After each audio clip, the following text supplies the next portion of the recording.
नमस्कार शेतकरी मित्रांनो, मी संदीप चौधरी आमच्या मराठी कृषी संपदा या यूट्यूब चॅनलमध्ये आपले हार्दिक स्वागत करतो। शेतकरी मित्रांनो, आजच्या या व्हिडिओमध्ये आपण मागेल त्याला सौर पंप योजनेमार्फत ज्या शेतकऱ्यांनी आतापर्यंत भरणा केलेला आहे अशा शेतकऱ्यांना खरंच पेमेंट केल्यानंतर वेंडर सिलेक्शनचे ऑप्शन आलेले आहे का याचीच माहिती पाहणार आहोत। संपूर्ण माहिती पाहण्यासाठी व्हिडिओ न स्किप करता शेवटपर्यंत नक्की बघा। शेवटी व्हिडिओ आवडल्यास व्हिडिओला लाईक करा व अशाच माहितीसाठी चॅनलला सबस्क्राईब करायला विसरू नका। तर शेतकरी मित्रांनो, काल माझ्या व्हॉट्सअपवरती एक स्क्रीनशॉट पाठवला होता एका शेतकऱ्यांनी। त्याच्यावरती असं होतं की पेमेंटचा भरणा केल्यानंतर त्या शेतकऱ्याला वेंडर सिलेक्शनचं ऑप्शन हे आलेलं होतं। त्यामध्ये वेगवेगळ्या कंपन्या दाखवत होतं, परंतु मी याच्यावरती माहिती घेतल्यानंतर असे कळाले की अद्याप शेतकऱ्याला असे कोणतेही ऑप्शन आलेले नाही।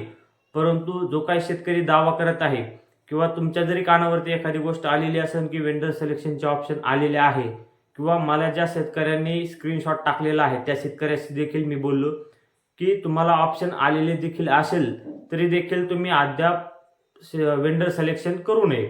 तुम्ही पेमेंटचा भरणा केला असेल तर तुम्ही काही काळ वाट बघून नंतर वेंडर सिलेक्शन करावे। कारण शेतकरी मित्रांनो, मी घेतलेल्या माहितीनुसार अद्याप कोणत्याही कंपनीचे जे काही टेंडर वाटप आहे, म्हणजे ज्या काही कंपन्या सौर पंप वाटपासाठी टेंडर घेत असतात, यामध्ये अनेक नामांकित कंपन्या असतात किंवा काही ज्या काही वेगवेगळ्या नवीन कंपन्या असतात, अशा कंपन्यांचे जे काही टेंडर असते हे टेंडर अजून चालू झालेले नाही, या कंपन्यांनी टेंडर घेतलेले नाही।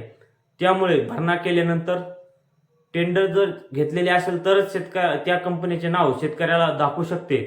परंतु हे जे काही कंपन्यांचे नाव वेंडर सिलेक्शनसाठी शेतकऱ्याला सध्या दाखवत आहे किंवा जे काही मेसेज येत आहेत हे एखादी वेळेस मिळालेल्या माहितीनुसार की वेबसाईटच्या काही प्रॉब्लेममुळे अशा प्रकारचा बग म्हणजेच अशा प्रकारची त्रुटी निर्माण होऊ शकते वेबसाईटवरती।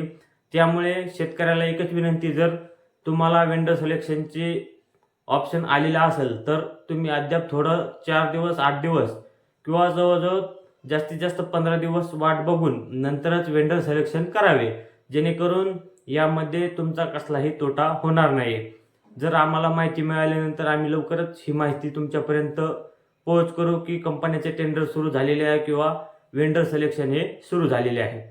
तर शेतकरी मित्रांनो, ही माहिती तुम्हाला कशी वाटली हे आम्हाला कमेंट बॉक्समध्ये कमेंट करून नक्की कळवा। त्यासोबतच हा व्हिडिओ तुम्हाला आवडला असल्यास व्हिडिओला लाईक व अशाच नवनवीन माहितीसाठी चॅनलला सबस्क्राईब करायला विसरू नका। धन्यवाद मित्रांनो।